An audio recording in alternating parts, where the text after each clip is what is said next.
Gold, trusted gold buyers. మీరు తాకట్టు పెట్టిన బంగారాన్ని విడిపించి ఈ రోజు ఉన్న మార్కెట్ ధరకు కొనబడను. పదే పదే చెప్తుంటారు జూనియర్ ఎన్టీఆర్ ఒక సునామీ, జూనియర్ ఎన్టీఆర్ ఒక ఇది అని.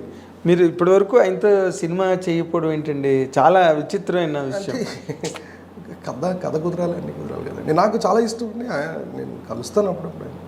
అంటే మీరు తన కథ ఊహించలేకపోయారా, లేకపోతే మీరు ఏదైనా కథ చెప్తే ఇంకా తను నాడ్ అంటే యాక్సెప్టెన్స్ ఇవ్వలేదా? లేదు, కథ ఏం చెప్పలేదండి. చెప్పలే అసలు. అదే కలిసాను, నేను 2-3 సార్లు కలిసాను, కానీ కథలు దాకా లేదు. చూడాలి, ఆయన చాలా బిజీగా ఉన్నారు కదా ఇప్పుడు. ఎప్పట్లోగా ఉండొచ్చు సార్ మీ ఇద్దరి మధ్య?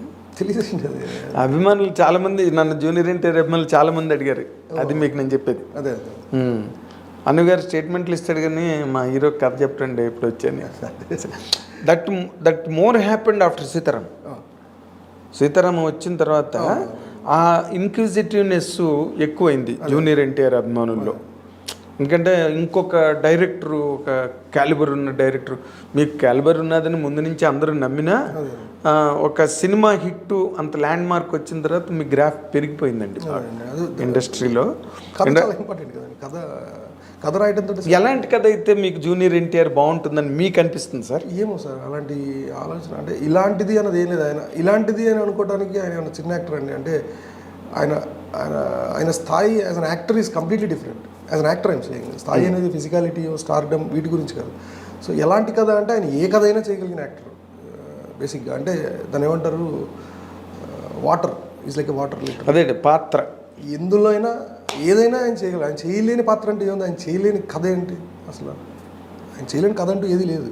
ఆయన ఏ కథ అయినా చేయగలడు. అవును, అతనికి కెపాసిటీ ఉంది. యాక్టర్. కానీ మీకు ఒక డైరెక్టర్గా మీకు నచ్చిన హీరోని జూనియర్ ఎన్టీఆర్ ఈ కథ అయితే బ్రహ్మాండంగా ఉంటుంది, క్యారెక్టర్ ఇలాంటిది చేస్తే ఇప్పటివరకు ఇన్ని సినిమాలు చేశాడు, ఇలా ఎక్స్పెరిమెంట్ చేస్తే బాగుంటుంది అని ఎక్కడో మనకు తెలియకుండా కూడా ఒక్కొక్కసారి ఐడియా వస్తుంది సార్. ఇష్టం ఉన్న దాని మీద అయితే, ఇష్టం లేకపోతే మైండే పనిచేయద్దు దాని మీద. అలాగే ఇప్పుడు ఏమనిపించలేదండి? ఐడియాలాగా ఉండటం వేరు, అది కథగా మొత్తం బౌండ్ స్క్రిప్ట్ అవటం వేరు. చాలా అదే తను పౌరాణికం చేయగలడు, జానపదం చేయగలడు, యాక్షన్, ఎంటర్టైన్మెంట్, కామెడీ, ఎన్ని ఆల్ ది ఫ్యాసెట్స్. పెద్ద ఆయనకి ఎన్టీ రామారావుకి ఎన్ని ఫ్యాసెట్స్ ఉన్నాయో అన్నీ ఉన్నాయి జూనియర్ ఎన్టీఆర్. నేను ఐ సిన్సియర్లీ బిలీవ్ అండి. డైలాగు అద్భుతమైన బ్యాలెన్స్తో చెప్పగలిగే అతి తక్కువ మంది హీరోల్లో జూనియర్ ఎన్టీఆర్ ఒకడు, దానిలో డౌటే లేదు. అద్భుతమైన డైలాగ్ డెలివరీ, ఆ ఫొనెటిక్స్, వేటూరు గారు అనేవారు ఇప్పుడు, ఫొనెటిక్స్ బాగా పలుకుతాడు జూనియర్ ఎన్టీఆర్. సో ఇప్పటి వరకు మీరు ఇంకా దాని మీదకి రాలా? ఇంకా ఆలోచించలేదండి. ఓకే. సో మీరు కాలేజ్లో ఉన్నప్పుడు కానీ లైక్ తర్వాత జాబ్ చేస్తున్నప్పుడు కానీ ఎక్కువగా ఎవరి మూవీస్ ఎక్కువగా చూసేవారు? ఏ డైరెక్టర్ అంటే మీకు బాగా ఇష్టం? ఎవరెవరు మీ ఫేవరెట్ డైరెక్టర్స్ ఎవరు? నాకు ఫస్ట్ నుంచి కూడా విశ్వనాథ్ గారు మూవీస్ అంటే బాగా ఇష్టం అండి. అండ్ విశ్వనాథ్ గారు మూవీస్, అండ్ ఇప్పుడు అయితే సుకుమార్ గారు మూవీస్ బాగా ఇష్టం నాకు. సో హీరోస్లో మీరు బాగా ఎక్కువ ఒక ఆడియన్స్గా, లైక్ ఇప్పుడు డైరెక్టర్ అయ్యారు బిఫోర్ దట్, సో డైరెక్టర్ కాకముందు మీరు ఎక్కువగా వెళ్ళి ఫ్రెండ్స్తో సినిమాలు చూడడం, ఫ్యామిలీతో సినిమాలు చూడడం, ఏ హీరోని ఎక్కువగా, ఏ హీరోయిన్స్ ఎక్కువగా చూస్తారు? నాకు ఎప్పుడూ చిరంజీవి గారి సినిమాలు అంటే ఇష్టం, చిన్నప్పటి నుంచి కూడా అన్నమాట. చెప్పారు ముఠా మేస్త్రి. సో చిరంజీవి గారి సినిమాలు అంటే ఇష్టం. ఇప్పుడు అందరూ మంచి యాక్టర్సే. సో అందరూ మంచి యాక్టర్స్, హెడ్ యాక్టర్స్ కూడా. Probably it depends on the movie and what we write, what we show. So Tarak గారి యాక్టింగ్ కూడా చాలా ఇష్టం అండి. అంటే ఈ scenes like lot of energy, అసలు ఎలా కంటైన్ చేస్తారు అంత ఎనర్జీని అన్నట్టు అనిపిస్తుంది. And Bunny also. So okay sir, డెఫినెట్గా ఎంతో కొంత ఎన్టీఆర్తో మీకు సాన్నిహిత్యం ఏర్పడి ఉంటుంది. అప్పుడే తెలిసి ఉండాలిగా అనిల్ రావుపూడి స్టఫ్ ఏంటన్నది అక్కడే తెలిసి ఉండాలిగా ఒక స్టార్ అయిన ఎన్టీఆర్కి. అలా ఎందుకు కుదరవు సినిమాలు, అక్కడ ఎందుకు ట్యూన్ అవ్వవు? తారక్ గారు అప్పుడు వచ్చి కలిసి చాలాసార్లు మేము ఈవినింగ్ టైమ్స్లో కలిసేవాళ్ళం. సో తారక్ గారు ఎప్పుడు పాయింట్ చెప్పమనేవారు నాకు వచ్చి. బేసిక్గా ఆ టైంకి ఆయన సినిమా ఏదో ప్యారలల్గా జరుగుతూ ఉంటాము, అంటే కుదరలేదు టైం నాకు.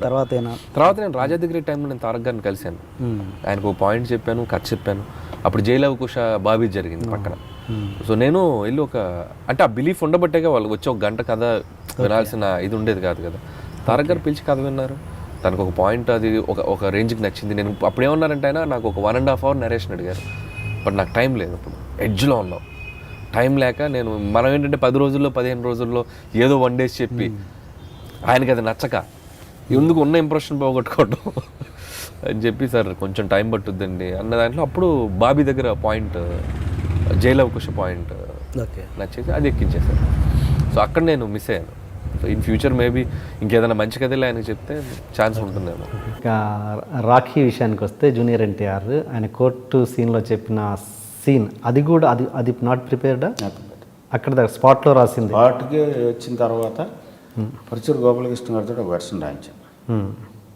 సరదా రాయన్ గురుగారు అంటే ఆయన ఒకటి రాశాడు, టపటపటమని రాశాడు. ఆ తర్వాత ఉత్తేజ్కి చెప్పాను, ఉత్తేజ్ ఉన్నాడు, ఉత్తేజ్ చెప్పాను, ఉత్తేజ్ ఒక వెర్షన్ రాశాడు. ఆ రెండు చదివి పక్క పెట్టి మళ్ళీ నేను వెళ్ళి పక్కన కూర్చొని మళ్ళీ రాసుకున్నాను. ఓకే, రాసుకుని అది చదివినిపించింది. కానీ ఫిక్స్డ్ ఇది కాదు. ప్లస్ నేను రాసింది ఈ దాంట్లో ఉత్తేజ్ కంటెంట్ ఎక్కువ ఉంది. ఓకే, వీళ్ళందరికీ పెద్ద బాల శిక్ష ఇవ్వండి సార్, మళ్ళీ పాఠశాలలు ఏం సార్, ఈ ఎక్స్ప్రెస్ ఆడివి ఓకే, బాగున్నాయని తీసుకున్నాను.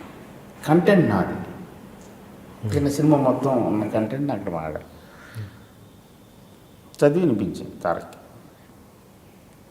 తర్వాత తారక్ దాన్ని రిపీట్ చేస్తున్నప్పుడు మళ్ళీ కరెక్షన్స్ వెళ్తుంటాయి. ఇది వద్దు, ఇది చెయ్యి, ఇది ఓకే, ఇది ఇక్కడ ఈ మాట కూడా చెప్పు, ఈ సెంటెన్స్ చెప్పు. అంత పెద్ద ఆయన మెమరీ గురించి చెప్పండి. జూనియర్ ఎన్టీఆర్ మెమరీ రాక్షసుడు వాడు, రాక్షసుడు. ఇంత పెద్ద డైలాగ్ క్లైమాక్స్ 10 minutes, అన్నయ్య 10 minutes అన్నాడు, వెళ్ళి వచ్చి మొత్తం డైలాగ్ చెప్పాడు. మొత్తం డైలాగ్ అది ఆ బోన్లోనే ఎక్కి చెప్పులే అంటే అసలు బోన్లో ఎక్కాడు. అక్కడ అందరూ ఉన్నారు, సుహాసిని గారు కూడా రెడీ అవుతున్నారు. డైలాగ్ చెప్పగానే సుహాసిని గారు మామూలు చెప్పాడు, కళ్ళమ్మ నీళ్ళు పట్టుబట్టి కారిపోతున్నాయి, టక్కమంటే తుడుచుకుని వెళ్ళిపోయారు పక్క. అది తారక్. అదే అదే బా అంత మెమరీ నాకు తెలిసి ఏ హీరోకి లేదు కదా. నిజం మహేష్ కూడా ఉంది.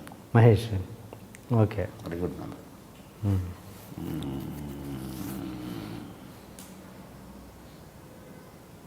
ఉన్నారు 2-3. ప్రకాష్ కొండ, ఓకే, సూపర్. ఓకే. హీరోస్ గురించి హీరోలు నేను పనిచేసింది తక్కువ మంది కదా, అదే. ప్లస్ ఇంత లాంగ్ ఫ్రేజులు వేరే హీరో మేము ట్రై చేయలే. అదే అదే